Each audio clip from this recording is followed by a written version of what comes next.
राधे राधे, जय माता दी मित्रों। हमारे चैनल पर आपका बहुत बहुत स्वागत है। आज हम आप सभी के साथ शेयर करने जा रहे हैं कि नवरात्रि के समय पर हम अपने आप से एक सरल विधि से नवरात्रि के व्रत और पूजा कैसे करें। जैसे यदि आपके पास ज्वारे उगाने का समय न हो, आप कहीं बाहर जाते हों, ज्वारे ना उगा पाएँ, तो आप किस तरीके से सरल विधि से नवरात्रि का व्रत कर सकते हैं। तो हम सबसे पहले भूमि के ऊपर चौक पूर लेंगे। चौक पूरने के लिए हम आटे से ऐसे स्वास्तिक बना लेंगे। आप कोई रंगोली भी बना सकते हैं। उसके पश्चात हम वहाँ एक चौकी लगाएंगे। चौकी के ऊपर लाल रंग का वस्त्र बिछाएंगे। लाल रंग का वस्त्र बिछाने के पश्चात थोड़े से अक्षत डालकर हम सबसे पहले गणेश जी को विराजमान करेंगे। यदि आपके पास गणेश जी ना हो तो आप सुपारी के ऊपर मौली बांधकर उन्हें भी विराजमान कर सकते हैं। अब हम दाईं तरफ कलश की स्थापना करेंगे। उसके लिए हम थोड़े से अक्षत डालकर अष्टदल कमल बनाएंगे। यदि आपको अष्टदल कमल ना बनाना आता हो तो केवल आप चावलों की ढेरी लगा सकते हैं। अब हम एक कलश लेंगे। कलश के ऊपर स्वास्तिक बनाएंगे। आप मिट्टी का कलश ले सकते हैं या फिर तांबे का, कांसी का, पीतल का कलश ले सकते हैं। अब सबसे पहले गंगाजल डालेंगे, फिर एक सुपारी, एक हल्दी की गांठ, लौंग, इलायची, दुर्वा, मिश्री, एक सिक्का और थोड़े से अक्षत। यदि आपके पास हल्दी की गांठ ना हो तो आप पिसी हुई हल्दी भी इसके अंदर डाल सकते हैं। अब हम कलश को कंठ तक भर लेंगे। कंठ तक भरने के पश्चात हम पत्ते लेंगे। आप आम के, पान के, अशोक के और पीपल के पत्ते ले सकते हैं। उनको हल्दी कुमकुम लगा कर कलश के अंदर विराजमान करेंगे। फिर हम एक चावलों से भरी कटोरी रखेंगे।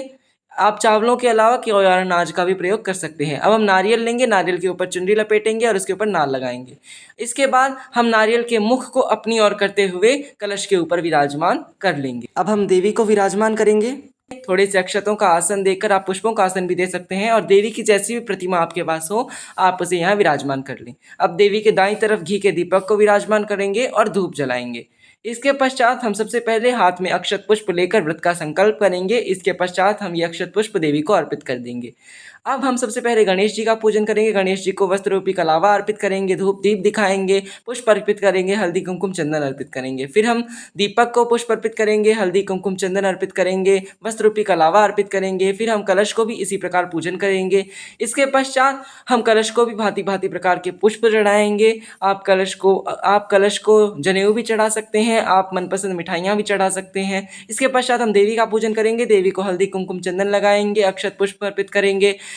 इसके बाद हम देवी को तिलक करेंगे। देवी के सिंह को तिलक करेंगे, नव दुर्गाओं को तिलक करेंगे, देवी के हाथों और चरणों को तिलक करेंगे और हम देवी को भांति भांति प्रकार के पुष्प चढ़ाएंगे। लौंग, इलायची और एक पताशा देवी को हम अवश्य चढ़ाएंगे। आप पान भी देवी को चढ़ा सकते हैं। अब हम पंचमेवे का भोग लगाएंगे। आप और भी चीज़ों का भोग लगा सकते हैं। अब हम छोटे से हवन करने के लिए हम एक पात्र लेंगे। आप मिट्टी का पात्र ले सकते हैं या फिर किसी धातु का, लोहे का पात्र ना लें। अब हम हाथ में जल लेकर 4 बार कुंड के चारों तरफ वार कर इसे भूमि पर छोड़ देंगे। इसके पश्चात हम एक पुष्प के अंदर हल्दी, कुमकुम, चंदन और अक्षत लगाकर कुंड को अर्पित करेंगे। अब कुंड को हल्दी, कुमकुम और चंदन से तिलक कर सजा लेंगे। इसके पश्चात हम कुंड के ऊपर घी की आहुतियाँ देंगे। फिर हम उसके ऊपर कपूर तोड़कर डालेंगे। कपूर तोड़कर डालने के पश्चात हम उसके अंदर अग्नि प्रज्वलित कर लेंगे। अग्नि प्रज्वलित करने के पश्चात सबसे पहले गणेश जी की आहुतियाँ दी जाती हैं। अब आहुतियाँ आप अपने हिसाब से कितनी भी दे सकते हैं, 3, 5, 7, 11। तो सबसे पहले हम 5 आहुतियाँ गणेश जी के नाम की देंगे। ओम श्री महागणेशाय नमः, ओम श्री महागणेशाय नमः, ऐसे करके 5 आहुतियाँ गणेश जी की देंगे। अब हम लौंग के जोड़े को घी में डुबोकर देवी को अर्पित करेंगे और पताशा अर्पित करेंगे। घर का प्रत्येक व्यक्ति लौंग के जोड़े देवी को अवश्य चढ़ाए।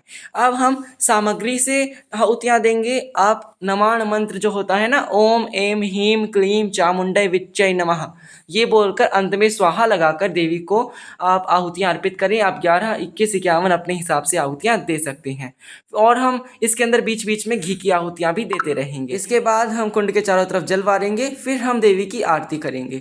गणेश जी की आरती करेंगे, कलश की आरती करेंगे, दीप की आरती करेंगे और देवी की आरती करेंगे। देवी की चालीसा का पाठ करेंगे। व्रत जो कथा होती है ना, उसका भी पाठ हम अवश्य रूप से करेंगे। अब हम पूरे दिन उपवास रखेंगे। साय के समय आप एक समय भोजन भी कर सकते हैं, पर प्याज, लहसुन और तामसिकता का भोजन आप ना करें। आप शुद्ध और पवित्र भोजन करें और आप पूरे दिन उपवास रखें और शाम को भी देवी का पूजन करें। यदि यह हवन आप सुबह न कर सके तो शाम को भी कर सकते हैं।